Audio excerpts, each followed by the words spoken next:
ask everybody to enter. Oh, shit. Admit all.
Saroj, has it come now?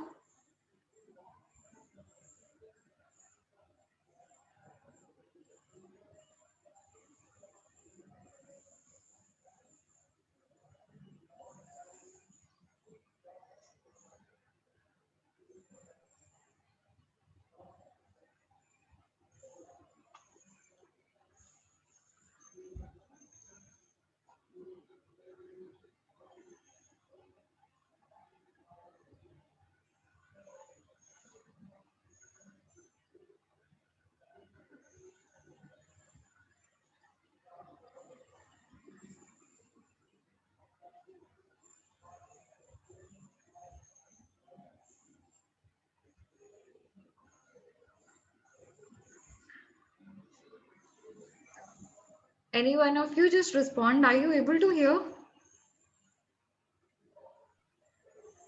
Yes, ma'am. Yes, ma'am. Yes, ma'am. Okay, fine. So we were discussing immune. So we are evaluating the host defenses of an individual. So how will you determine it? So you have to determine the IgG2 and prostaglandin E2 levels. So immunoglobulin G2 levels and prostaglandin E2 levels. Okay.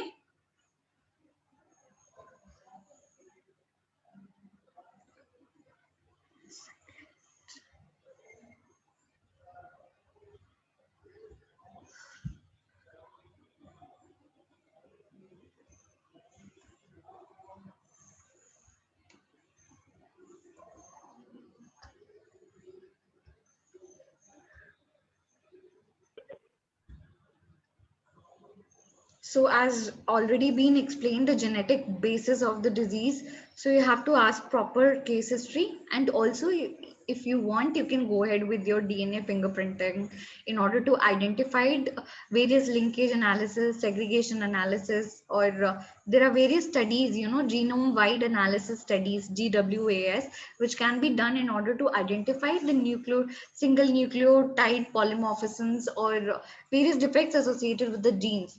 So which I have already shown you the tabular column where all the genetic basis defects were highlighted. Okay. So, 1 second. So the differential diagnosis it could be chronic periodontitis.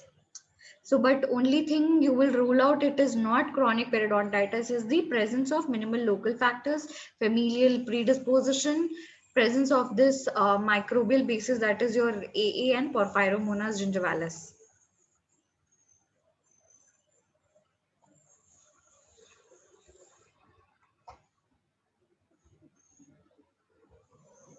Now, how do you go about treating this aggressive periodontitis?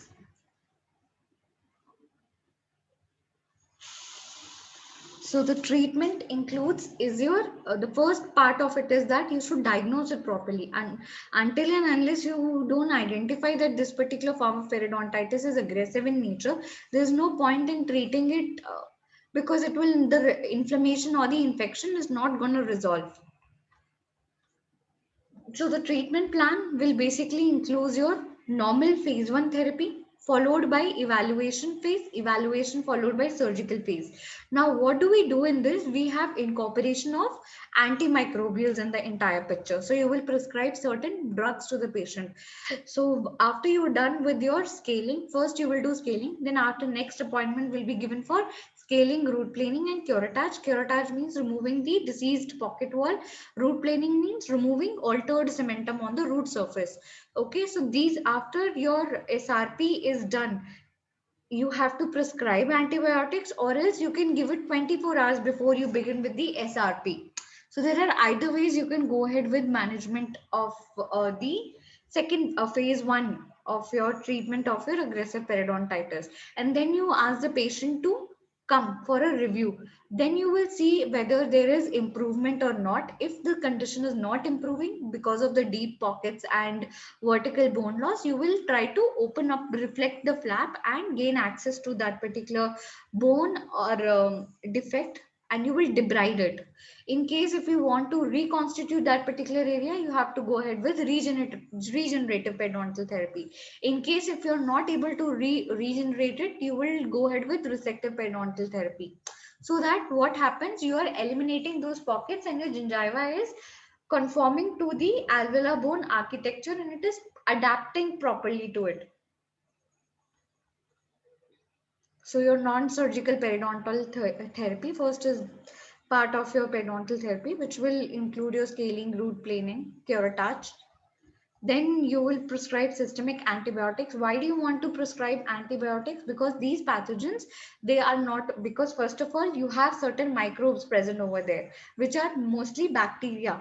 Okay, so you will prescribe antibiotics to decrease their count, and you will select your antibiotic in a way that it attains the highest concentration in your gingival clavicular fluid, because your pathogens are present in that particular area. So it has to attain a highest concentration in that.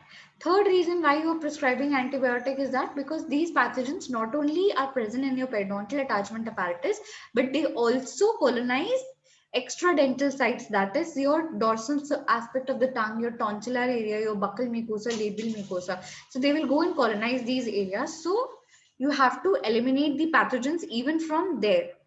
So your conventional mechanical periodontal therapy will only remove the local factors, but in order to remove these pathogens from the deep area where the deeper areas of colonization, you have to prescribe antibiotics.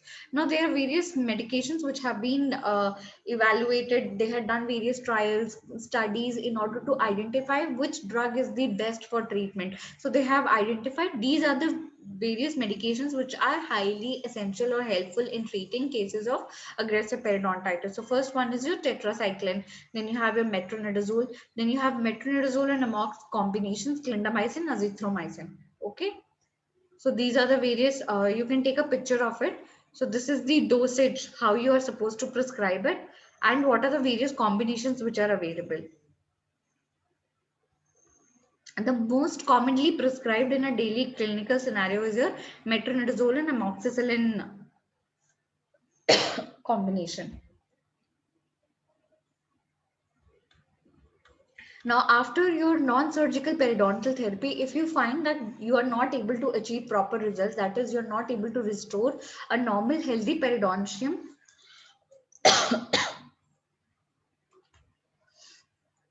you will go ahead with surgical periodontal therapy. So in surgical periodontal therapy, you are doing nothing but gaining access to the underlying defects, debriding those areas, removing the granulation tissue, restoring it with some bone graft, or else if you're not able to do that, resective periodontal therapy. Now there was another protocol which was laid down, which is called as full mouth disinfection, in which you're trying to remove the pathogens from all the dental sites. So you're doing your non-surgical surgical periodontal therapy, and also you are brushing the tongue with chlorhexidine gel 1%, asking the patient to rinse their mouth for 2 minutes with 0.2% chlorhexidine, and 1% chlorhexidine pocket irrigation is done. So this concept is called as full mouth disinfection, in which you're trying to eradicate pathogens from all the possible sites apart from the periodontal attachment apparatus. Now there's something called as host modulation. What do you do in this? Now in case of patients with aggressive periodontitis, since the disease is progressing at a rapid rate and in a very short span of time, there has destruction has occurred on a vast scale. So there's something wrong with the immune status of the individual. So we want to do, we try to modulate the host immune response in a way that it is only detrimental or damage, that it will only damage the pathogens but not the host. But as you know, inflammation, so basically all these immune responses are following the path of inflammation. Inflammation is a double-edged sword. It will not only kill the pathogen, but also it will cause discomfort to the host and cause destruction of its host tissues as well, because they are not selective. Our immune system is not very selective at times. The damage which the chemicals which are released to destroy the given pathogen also in turn destroys our tissues. So there's something called as host modulation, in which you give certain drugs which will go and ask the whole host immune system to damage only the pathogen but not the host tissues. So there's something called as SDD, that is sub antimicrobial dose of doxycycline, which will go and inhibit the action of matrix metalloproteinases, MMPs. Oh, you can just make a note of it. And there are various other agents which have been produced in view of host modulation, that is your flubiprofen, indomethacin, naproxen.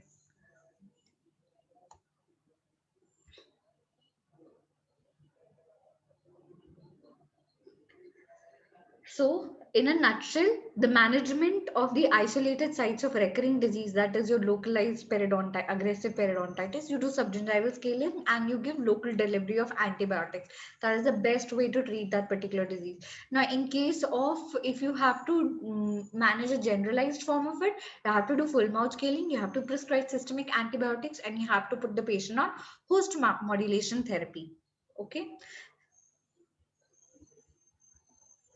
So what would be the output or your outcome of your periodontal therapy at the end when you have treated the patient? There should be all these you should have a checklist at the end of the treatment. Have I resolved all these particular entities in a patient's oral cavity? That is, there is significant reduction of clinical signs of gingival inflammation, reduction of probing depths, stabilization or gain of clinical attachment level. There is radiographic evidence of resolution of osseous lesions. There is progress toward occlusal stability. So on the whole, there is restoration of the periodontal health of an individual. So you should make sure that you achieve all those entities in a proper timing. Now, after you have done the treatment, you cannot leave the patient as such. You have to put the patient under maintenance. For maintenance, you have to put them on recall for every 6 months. And first you have to recall after 6 months, monthly maintenance, then bi-monthly maintenance have to be done for next 6 months. And then after you have identified the patient is stable for the next 1 year, then you can extend it up to 3 months. Now, another question is that can we go ahead with placing implants in patients with aggressive periodontitis? Yes, you can very well go ahead with it.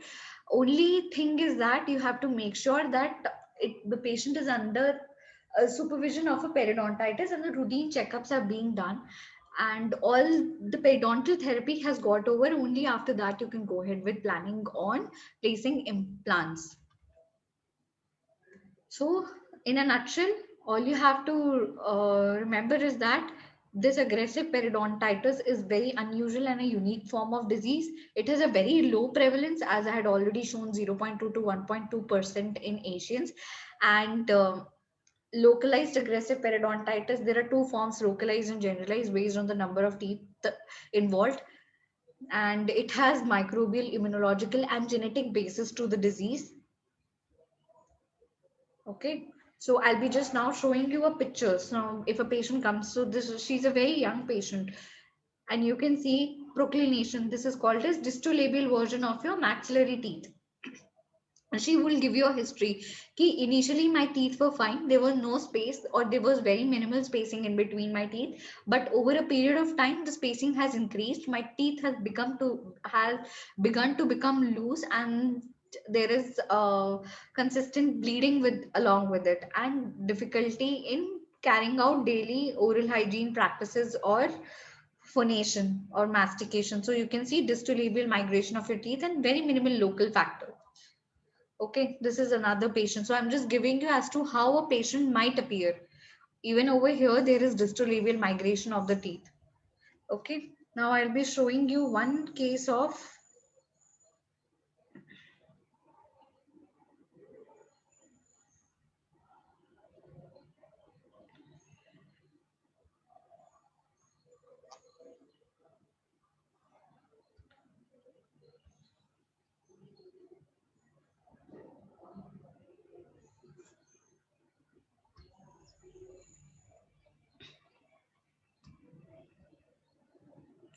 Now you can see this is another patient.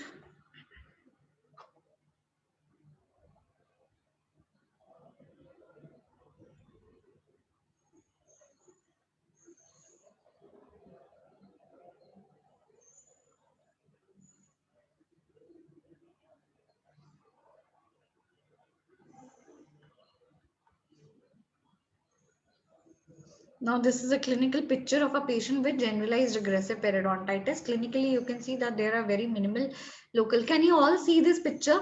Say yes or no.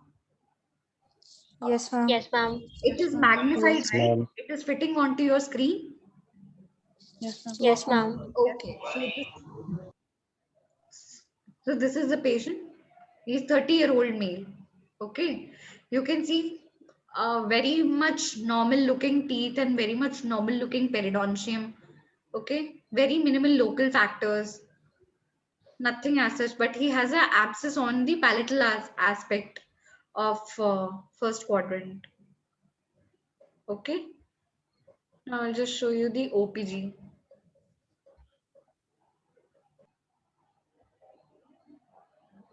Now see this. So this is after you have done radiographic investigation. You can see clinically there was nothing. But when you see radiographically, there is so much of bone loss. Can you see arc-shaped bone loss over here? Over here, around premolars, Yes, ma'am. around molars, Yes, ma'am. around incisors.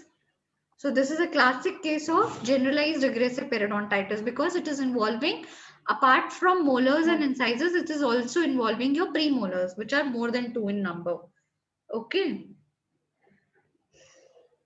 So after we had reflected flap and all, you can see all these pictures. There are huge bony defects. You cannot, so you have to take a call whether you can regenerate or not. So those which cannot be regenerated, you have to do osseous resective surgery.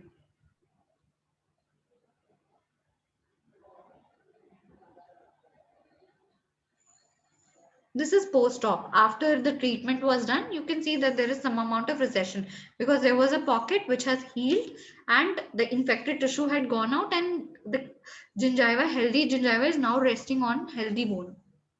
Okay. And this is after treatment. So so just any other healthy this thing. But radiographically, when you see, there is huge amount of bone loss.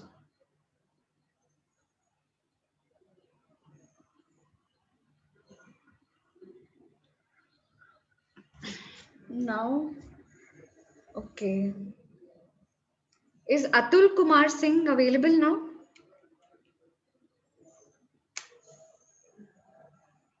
Yes, ma'am. Atul, okay. I want you to answer one question. Okay, I'll be just asking one question to everyone. Okay. What are the two main microbes which are associated with aggressive periodontitis? Can you name them? Yes, ma'am. Ma'am, actinomycosis. No, not Actinomycosis. No. Aggregatibacter. Say Aggregatibacter. Actinomycetum Yeah. cumitin. Okay. Yes, ma'am. Actinomycosis is a fungal infection.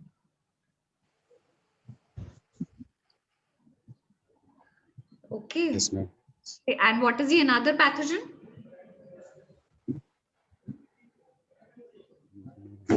और Pheromonas gingivalis. Yes, ma'am. ठीक है? Yes, ma'am. So these are two pathogens. Okay. Now, Okay. okay, Nidhi Singroha. Hello. Yes, ma'am. Are you there? Yes, ma'am. Okay. So,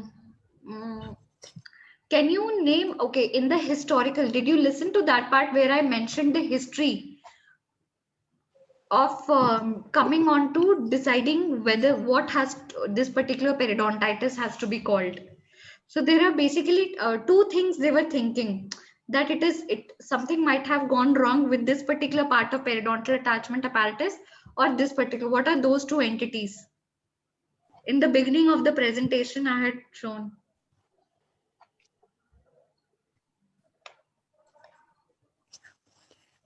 Before coining the terminology, aggressive, can you see the presentation now? Yes, ma'am. You can see it, right? One is your cementum. They thought that something is wrong with cementum. Second is that they thought something is wrong with alveolar bone. Yes, ma'am. Yeah, so which means none of you have listened properly. Okay, now Sri Raja. Sri Raja is there? Yes, ma'am. Yeah, Sri Raja. Aggressive periodontitis, it is caused by three basic things. Like I had given broad headings to it. What are the three factors? I'll give you a hint. First one is your microbes. Second one is your... Arey, none of you listened there. Huh? What is this? Ma'am. There are three factors which are involved in the disease initiation and progression of aggressive periodontitis. What are those three things in etiopathogenesis? Ma'am, immunological. Microbes and genetics. These Ma'am, are immunological uh, and genetic. genetic and microbes. In the microbes, you have bacteria and virus. Pratik. Excuse me, ma'am. Yes. Ma'am, we have pedo class from 12:35. 12:35. Yeah, I know you have still have 2 minutes. They will be sharing the link, right? Okay, ma'am. 12:33 Yes, right ma'am. now. Yeah. Pratik Singh.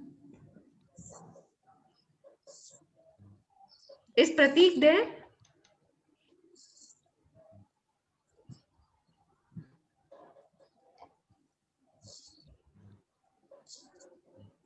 What is it?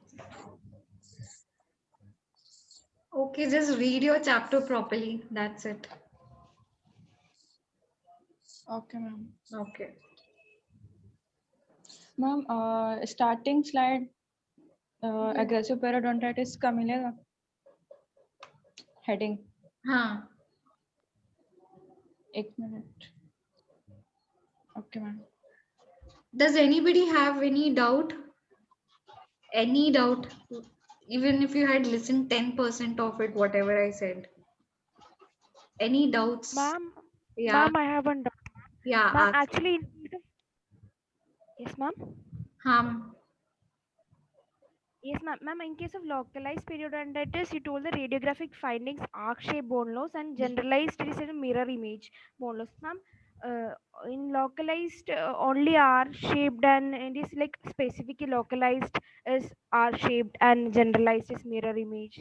See, in localized aggressive periodontitis, the type of bone loss is the pattern, it will resemble arc shape. But when you see it on an OPG, it will be a mirror image that on both the sides you will have arc shaped bone loss. So it will be like a mirror image. It's not that only aggressive, generalized form will have it. Even localized form will have. The word mirror image means if you place a mirror on OPG on one half, the other half you will have a reflection on the mirror, right? So the pattern of bone loss which is on one half will be consistent with the one which is reflecting in the mirror. Okay. So in a longer Yes, ma'am. stretch, you will have bilateral involvement of your molars, arc-shaped bone loss, which will resemble as if I fold the OPG and if I place a mirror on the other side, it will be coinciding with the bone loss which is on the other side.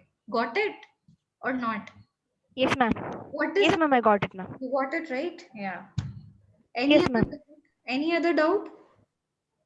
No, ma'am. No? Okay. No, no. Okay. Okay, you guys can leave. Okay. Thank you, ma'am. Welcome. Thank you, ma'am.